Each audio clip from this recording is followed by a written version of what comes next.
Wednesday, May 10th, 2017, and this is KBIA's Views of the News. Our weekly roundtable on media behaviors comes to you from the Futures Lab studio at the Reynolds Journalism Institute. I'm Amy Simons, and here with me, as always, are my colleagues, Mike McKean and Earnest Perry.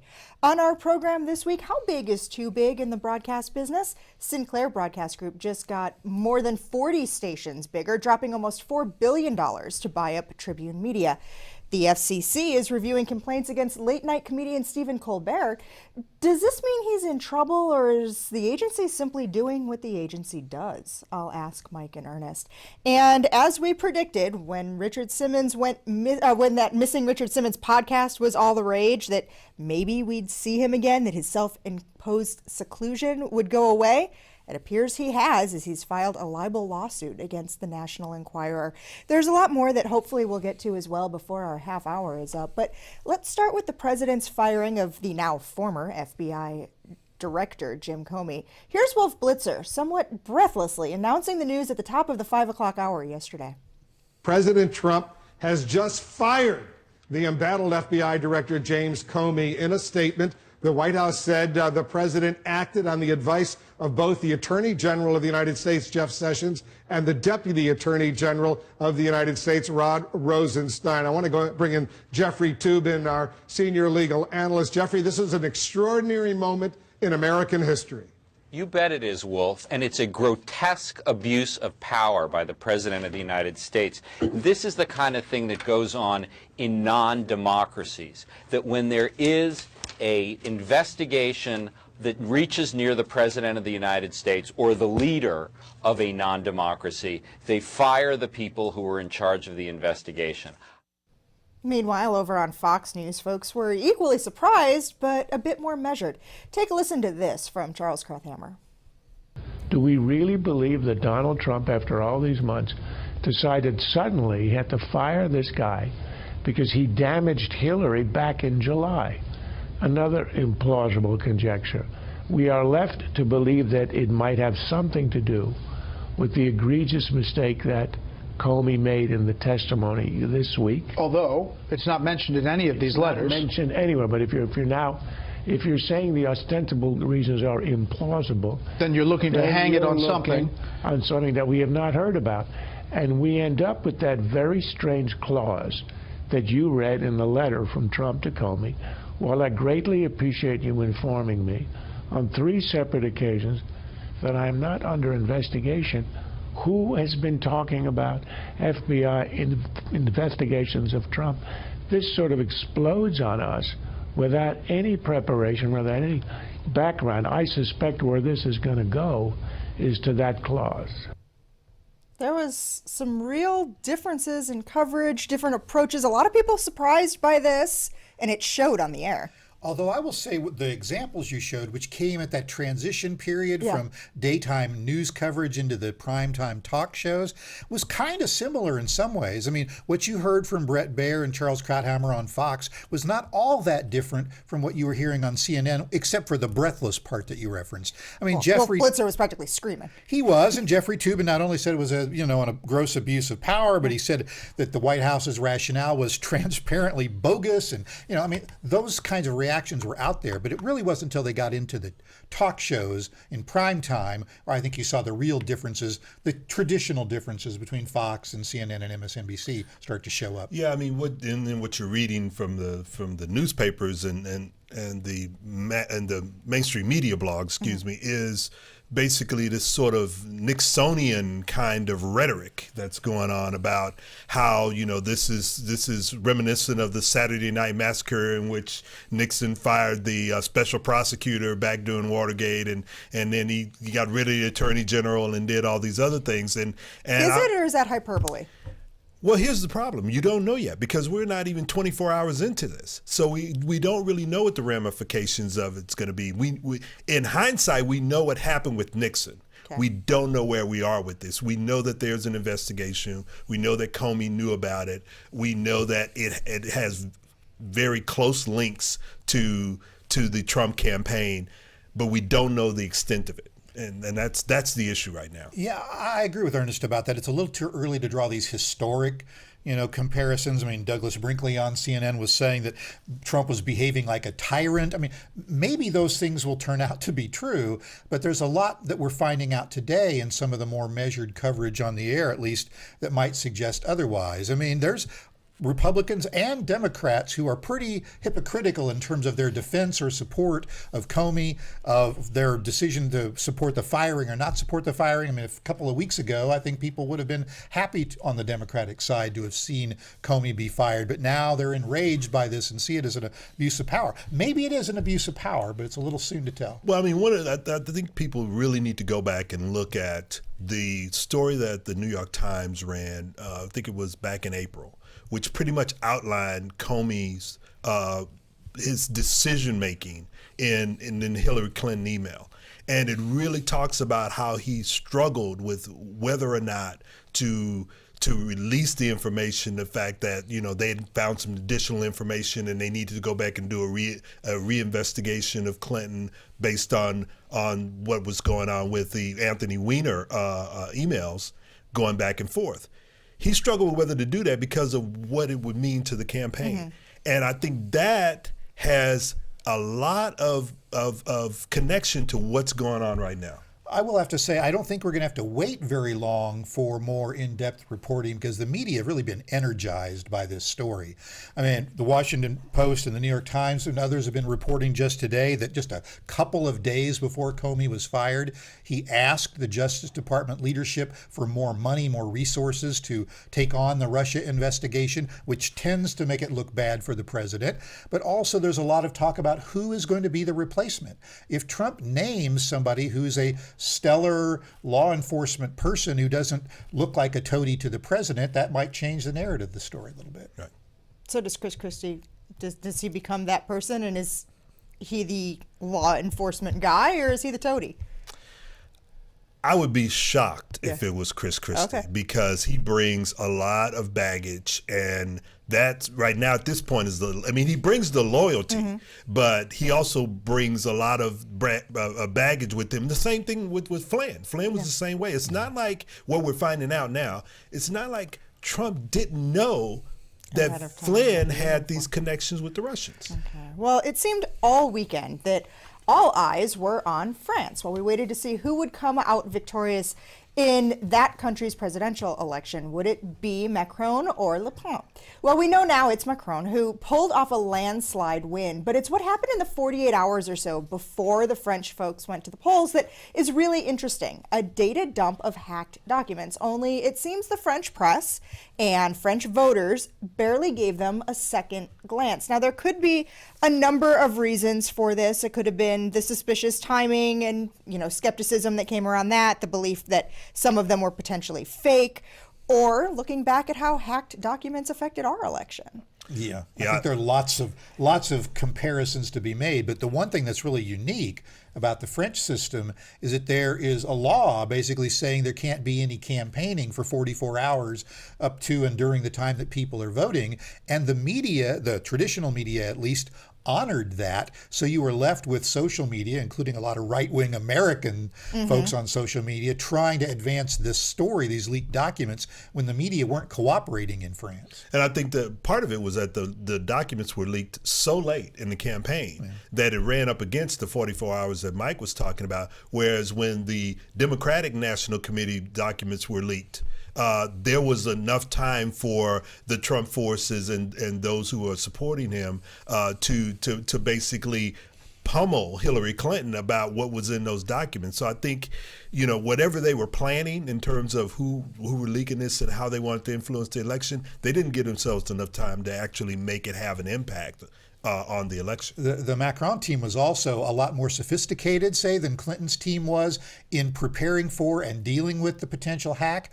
I mean, some of the stories that have been reported out of France suggest that the Macron people actually inserted some false information and false IDs and passwords and things, knowing that they were being hacked to try to slow down the hackers, make it tougher for them and WikiLeaks and the American right enablers to get this content out there. But I also think that the electorate was aware of what could happen if they were if they were influenced by these things. I think there's been so much coverage of what happened during our election that the voters there understood, wait a minute, there's an outside force trying to influence our elections, and we're just not going to participate in that. I do wonder, though, Ernest, if this would have been any different if the actual leaked documents, as perused by the media and others over that period of time, had actually had something damaging in them. They appear to be kind of routine communications. If there had been something damning, would the media in France have felt compelled to break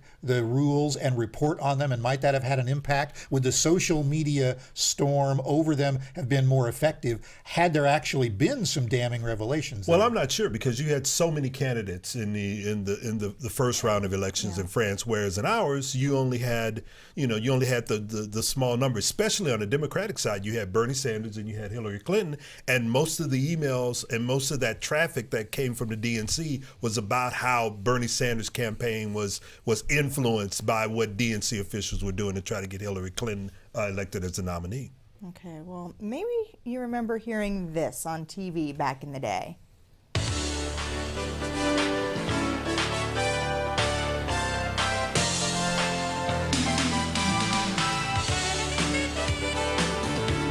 Participating advertisers in Cubs baseball are Bud Light, proud sponsor of the 1988 U.S. Olympic team. Everything else. That's because it didn't matter really where you lived. If you had cable, you got WGN on the Superstation, and you could watch Cubs baseball on almost any given day in the summer on WGN-TV. It created a national following for the team, even a teeny tiny bit here in Cardinals country. And Mike's shaking his head now. That ended in 2014, and soon after, WGN's noon and 9 p.m. newscasts were cut too. Well, it's a new day and a new week for employees and viewers of WGN and the other 41 Tribune television stations following Monday's sale to Sinclair Broadcast Group, making the nation's largest station owner even bigger, with more than 250 stations in its portfolio. For me, this is especially bittersweet as someone who worked for a Tribune television station, and the effects will be felt near and far. In fact, there are 2 Tribune stations here in the state of Missouri. There's one in St. Louis, one in Kansas City, and there's Sinclair stations even in this market in Jefferson City. Go ahead. You take the first shot. This disturbs me if the FCC goes to this, because Sinclair is buying up these stations, and the rumor has it that they're going to be the competition for Fox now that Fox is having the problems that they're having. We can call it an implosion. Yeah, an implosion. But one of the things that really bothers me about this is that what is going to be the impact on local television news? Because many of these stations are small stations in small areas, and Sinclair is known for going in and basically cutting a lot of the programming in these markets and trying to basically provide more with less, but it becomes less. Well, and it wasn't all that long ago, too, that we were talking, what was it, about a month and a half ago, about the Sinclair Toledo station now having their newscasts anchored out of a central hub in central Indiana. Right. I think you have to. There are 2 different effects here to talk about. Okay. Is size a problem? Is too big, right? And there's also the ideology problem with Sinclair. So start with too big. Too big. I don't know. I can argue it either way. There are a lot of folks who believe that in order to compete against all the other sources of information and entertainment that are out there, that newspaper publishers and TV stations need to consolidate. They need the power to basically be able to have the economies of scale, to consolidate, maybe not to have all their news come out of one hub, but maybe their design and graphics and things come out of one place. And maybe that's all right. What really matters on the size front to me is what level of autonomy and what level of resources they give the local stations. Right. And that's what bothers me about this, is whether or not those local stations are going to have the resources to be able to cover the news in there. Although I will say, if you look at KRCG in Jefferson City, a Sinclair station for the past 3+ years or so, I don't personally notice a significant difference in their local news coverage, whether it be the number of stories or the quality of coverage. I don't detect any particular conservative bias there. No, I don't. So, yeah, I mean, it just depends on whether or not that is going to come down the pike now that Sinclair has consolidated and is the biggest player in local television. But when you talk about the ideology, you see it in their large market stations. Yeah. And that's where the concern comes in, because now you're talking about Sinclair moving into Chicago with WGN, New York City with PIX, LA with KTLA. Exactly. St. Louis and Kansas City aren't exactly small markets no, either. They're not. And that's where I think you may have some issues there, because in D.C., when they bought that station, there were significant changes that had an impact on how they were viewed from a conservative perspective. And even though we may not notice it in any particular market, there have been some stories. The Washington Post reported last year that basically Sinclair had ordered its stations to run stories favorable to Trump and that were not favorable to Hillary Clinton. Politico ran a story saying basically that Jared Kushner had told a bunch of business leaders that the Trump campaign had negotiated a deal to get more favorable coverage. So if those things are true, then that's disturbing. But that may be where they decide that they're going to take that conservative mantle from Fox and go in that direction. Okay, well, it used to be that in the newspaper world there would be a layoff season. Right before the end of the fiscal year, publishers would cut staff jobs, cut costs, and do whatever they could to make the financial forecast look a little bit brighter for investors. But like with so many other things, that's changed, and it seems that it's now always layoff season. That hasn't been more evident than, well, now. Last week, Gannett laid off nearly 1,000 people, doing it very quietly and in such a way that few knew or realized it was even happening. Take the Abilene Reporter News in Abilene, Texas. Greg Kendall Ball was a multimedia journalist there until last week when he was let go with 1/3 of that newspaper's newsroom. There are now 12 people working there, which covers 23 central Texas counties. That's 12 people covering 23 counties in the state of Texas. And that's just one Gannett newspaper.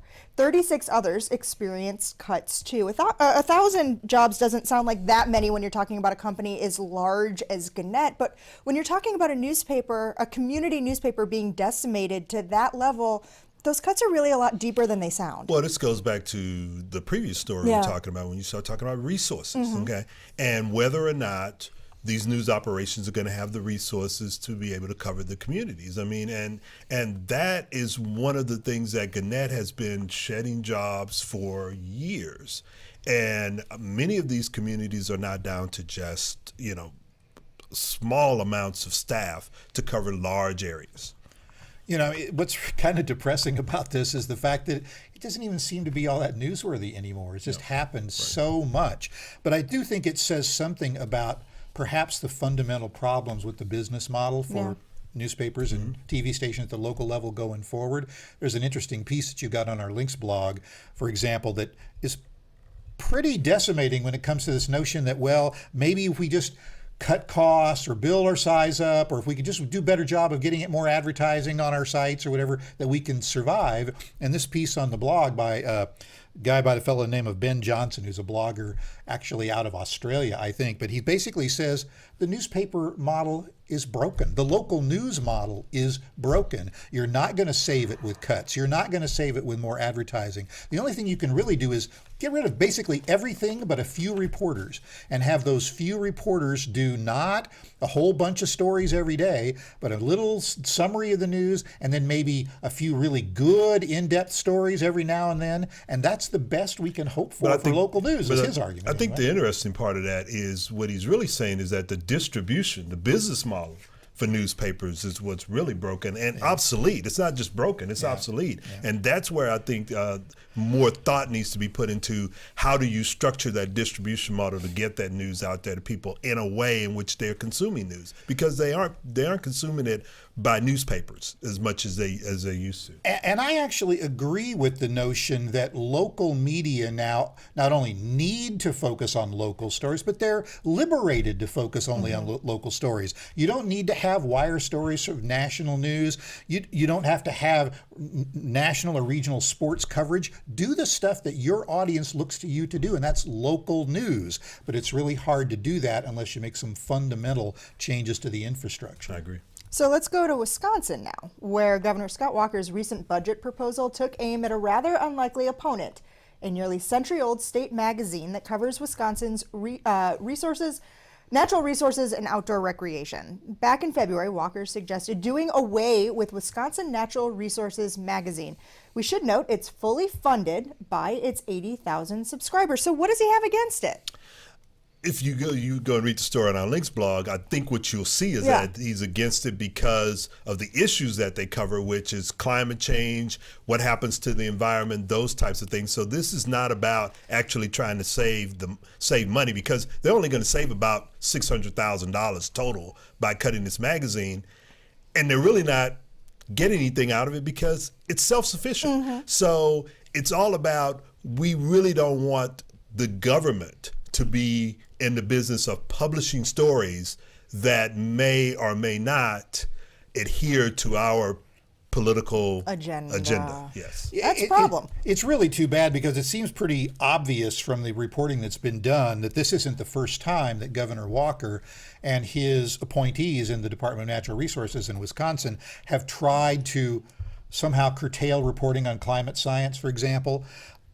And it's one thing to argue from a conservative political philosophy that government doesn't really need to be doing this. That's probably, I mean, you could make that case. I imagine in Wisconsin, and when this magazine goes away as a state publication, some private entity is going to pick it up because it's very popular. They've got, what was it, 88,000 subscribers or something from all over like the that. country. And look at Missouri. Now, Missouri has a different model. The Missouri Conservationist magazine is paid for by the tax that we all pay, the conservation tax, but it's also been wildly popular throughout the years. So people want this content, whether, you know, a political entity decides to carry it or not. But I think, you know, if the government is doing it, then people seem to have a level of trust there, especially when you talk about issues of conservation and agriculture and that sort of thing, that they don't necessarily get from a private entity that's doing that. Yeah. Okay, so remember last week we were talking about how late night comedians were getting political and praised Jimmy Kimmel for opening up about his son's heart defect and explaining why we needed more health care, not less. And we touched a little bit about the things that Stephen Colbert had said too. His comments were just as politically pointed as Kimmel's, but they weren't laughed off quite as quickly because of how far he took things. I think actually I've been very consistent. You know, it's very funny when the fake media goes out, you know, which we call the mainstream media, which sometimes I must say is you. But when the fake... Me personally, or... your show, I love your show. I call it Deface the Nation. But, you know, your show is sometimes not exactly correct. Really? Donald Trump, John Dickerson is a fair-minded journalist and one of the most competent people who will ever walk into your office, and you treat him like that? Now, John Dickerson has way too much dignity to trade insults with the President of the United States to his face. But I, sir, am no John Dickerson. Mr. Trump, your presidency, I love your presidency. I call it disgrace the nation. You're not the POTUS, you're the bloatus. You're the glutton with the button. You're a regular Gorge Washington. You're the presidents, but you're turning into a real prick-tater. Sir, you attract more skinheads than free Rogaine. You have more people marching against you than cancer. Okay, so I cut off the video just before he got to the part that people found to be really vulgar for its graphic reference to sexual activity. Only after critics started hammering in on Colbert did he apologize, sort of. Take a listen to this from Thursday night's monologue. If you saw my monologue on Monday, you know that I was a little upset with Donald Trump for insulting a friend of mine. So, at the end of that monologue, I had a few choice insults for the president in return. I don't regret that.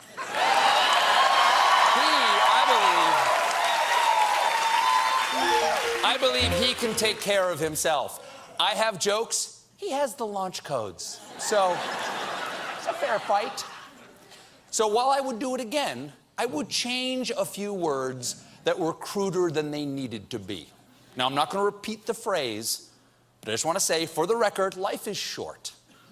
And anyone who expresses their love for another person in their own way is, to me, an American hero. And I think we can all agree on that. I hope even the president and I can agree on that. Nothing else but that. Now the FCC is investigating complaints about the joke, its vulgarity, and his comments about the president. Let's clear this up for our audience. Just because the FCC is investigating a complaint doesn't necessarily mean he's in trouble. No, anytime there's a complaint, a legitimate complaint, they're going to look into it. The problem is it kind of like when we talked about the actual malice standard with libel for public figures. It's got the same problem for trying to find that a television station should be fined by the FCC, because before 10 p.m., you only have to show that the content was indecent. After 10 p.m., you have to show that it was obscene. And there's a big difference there, even though the late Potter Stewart defined it on the Supreme Court as, well, indecency is, I know it when I see it. Nonetheless, it's a much higher bar to clear. Yeah, and this is one of those things where, Donald Trump may be upset, he may not like it, there may be some complaints coming in, but you're not going to go after a network with the stature of a CBS over a line at the end of a monologue.